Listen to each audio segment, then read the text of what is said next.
সেটা হলো, ম্যাম আপনি তো বললেন এটা ওষুধ খেতে হবে, তবে আমার একটি প্রশ্ন, যে ঘরে যেগুলো খাবার খেলে লিঙ্গটা ভালোভাবে শক্ত রাখতে পারবো, এটা নিয়ে একটি ভিডিও বানান।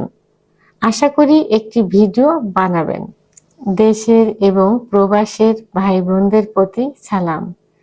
আসসালামু আলাইকুম। আমি প্রভাষক ডাক্তার রিক্তা পারভিন, হোমিওপ্যাথি এবং আয়ুর্বেদিক চিকিৎসক। আজকেও একটি কমন কমেন্টসের অ্যান্সার করব, যে কমেন্টসটা বর্তমান যুবক, বয়স্ক সবাই কিন্তু করছে। মানে বিশেষ করে পুরুষদের জন্য এটা কমন হয়ে গেছে। মানে কি খেলে লিঙ্গ শক্ত হবে, কি ওষুধ খেলে লিঙ্গ শক্ত হবে, কি করলে, মানে লিঙ্গের উত্থানজনিত সমস্যাটাই এখন সব থেকে বেশি সমস্যা হয়ে দাঁড়িয়েছে যৌন অক্ষমতার রোগীদের। কারণ ইচ্ছা না হলে যে কোনো ওয়েতে কিন্তু ইচ্ছা বাড়ানো যায়, উত্থান না হলে কিন্তু কোনো কিছুই করা যায় না। যতই আপনার সময় থাকুক, যতই ইচ্ছা হোক, লিঙ্গের যদি উত্থান না হয় তাহলে তো সব আশায় যাওয়া যাবে না। উত্থান হলে যদি 1 মিনিটের ভিতরেও, যদি 10 সেকেন্ডের ভিতর বীর্যপাত হয়ে যায়, তাও তো সুখটা পাচ্ছে, বীর্যপাত তো হচ্ছে। কিন্তু যদি উত্থানই না হয় তাহলে কি করে সে যৌন মিলনের সুখ পাবে? তা ঠিক এমনই একটা প্রশ্ন আজকে আমার শুভাকাঙ্ক্ষী করেছেন। এই প্রশ্নটা কিন্তু রিসেন্টলি, মানে প্রতিনিয়ত কিন্তু আসছে। অর্থাৎ পূর্বের ভিডিওতে আমি ওষুধ নিয়ে আলোচনা করেছি যে ওষুধ খেতে হবে। তো এখন সবার প্রশ্ন, যে ওষুধ তো বললেন, ঘরে কি খাবার আছে, মানে ঘরোয়া পদ্ধতিতে যে খাবার খেলে লিঙ্গ শক্ত থাকবে বা লিঙ্গ উত্থান থাকবে? তো এই বিষয়টি নিয়ে এখন আলোচনা করব। তো সেটা হলো যে লিঙ্গের উত্থানজনিত সমস্যা কেন হয়। আমি পূর্বের ভিডিওতে কিন্তু বলেছি যে লিঙ্গের ভিতর কিন্তু কোনো হাড় নেই, আছে শুধু মাংস আর রক্তনালী। রক্তনালীর ভিতর দিয়ে যত রক্ত চলাচল করবে, লিঙ্গ তত শক্ত হবে, মোটা হবে, বড় হবে, অর্থাৎ লিঙ্গের উত্থান হবে। রক্ত যদি সঠিকভাবে চলাচল করতে না পারে তাহলে কিন্তু লিঙ্গের উত্থান হবে না। তো এর জন্য কি করতে হবে, যে যে কারণে উত্থানজনিত সমস্যা হয়েছে সেই কারণগুলো পরিহার করতে হবে। বিশেষ করে হস্তমৈথুন, বিছানায় ঘর্ষণ, স্বপ্নদোষ, অতিরিক্ত যৌন মিলন, সমকামিতা, এগুলো তো বাদ দিতে হবে। স্ত্রীর সঙ্গে সম্পর্ক উন্নয়ন করতে হবে, স্ত্রী বা পার্টনারের সঙ্গে। এবং যখন সেক্স উত্তেজনা আসবে, সেই সেক্স উত্তেজনা যেন সঠিকভাবে হয় সেদিকে খেয়াল রাখতে হবে। উত্তেজনা শক্তিটা বাড়াতে হবে।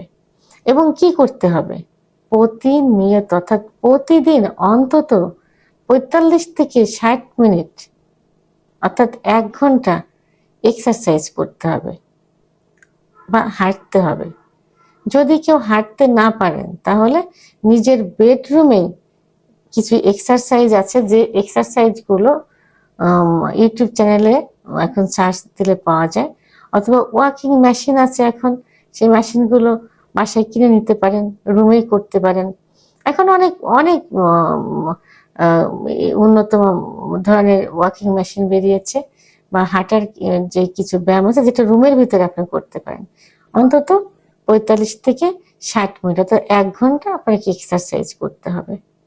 এবং প্রতিদিনের খাবার তালিকায় প্রোটিন, আমিষ এবং জিঙ্ক জাতীয় খাবার রাখতে হবে, যেগুলো যেগুলো আপনার কি করবে, লিঙ্গ উত্থানজনিত সমস্যার সমাধান করবে। তা আজকে আমি কয়েকটি ওষুধ নিয়ে আলোচনা করব, কয়েকটি খাবার নিয়ে আলোচনা করব। তো এর মধ্যে যে খাবারটি প্রথমে আমি বলবো সেটা হলো রসুন। রসুনটা কিন্তু সবার বাসায় কিন্তু কম বেশি থাকে, বিশেষ করে রান্নার রুমে, কিচেনে থাকে।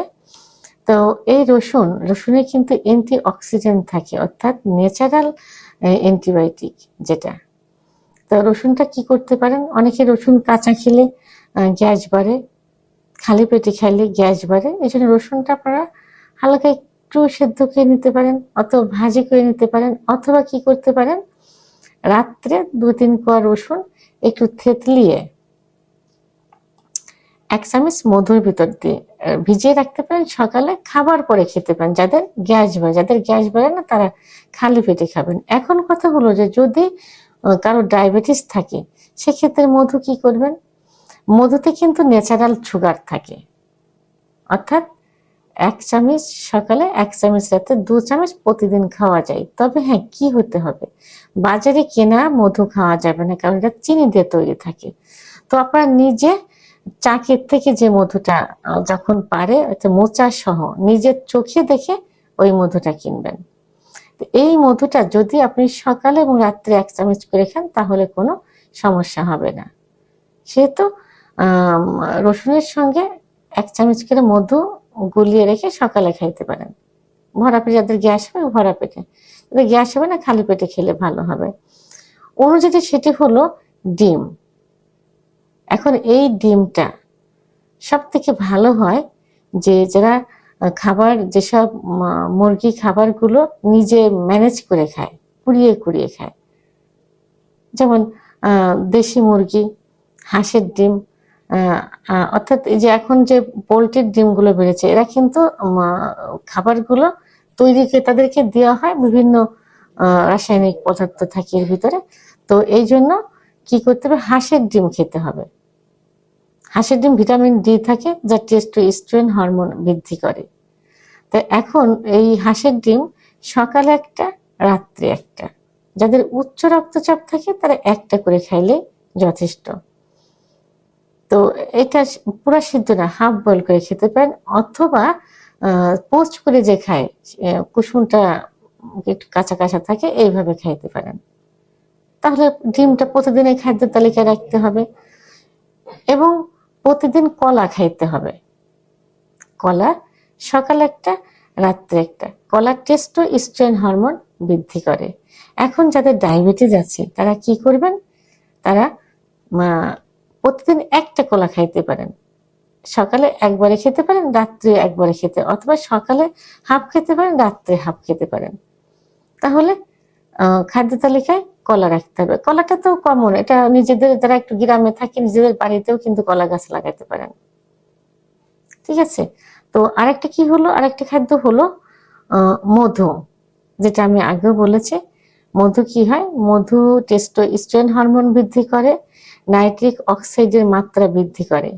তো সেহেতু মধু খাইতে হবে। আর মধুটা কিন্তু অবশ্যই, আমি আগেও বলেছি যে বাজারে কিনা মধুতে চিনি থাকে, এই জন্য বাজারে কিনা মধু বাদ দিয়ে নিজেরা একটু কষ্ট করে চাকের থেকে মধু সংগ্রহ করবেন, চাক সহ, যেটা চোখে দেখতে পাচ্ছেন।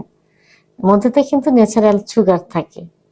সেহেতু মধু ডায়াবেটিস রোগীরা কি করতে পারে, সকালে 1 চামচ, রাত্রে 1 চামচ খেতে পারে। এবং সঙ্গে বাদাম, কাঠবাদাম, কাজু বাদাম, পেস্তা বাদাম, খেজুরে ন্যাচারাল সুগার থাকে।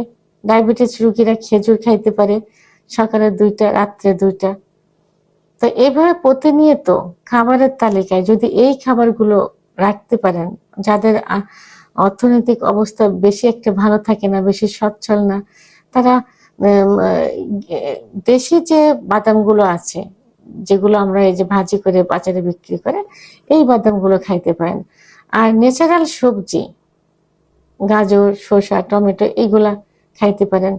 বিশেষ করে যে 4টি খাবার আমি বললাম, ডিম, কলা, রসুন, মধু, ডিম, কলা, রসুন, মধু, এটা আপনারা প্রতিনিয়ত খাবারের তালিকায় রাখবেন।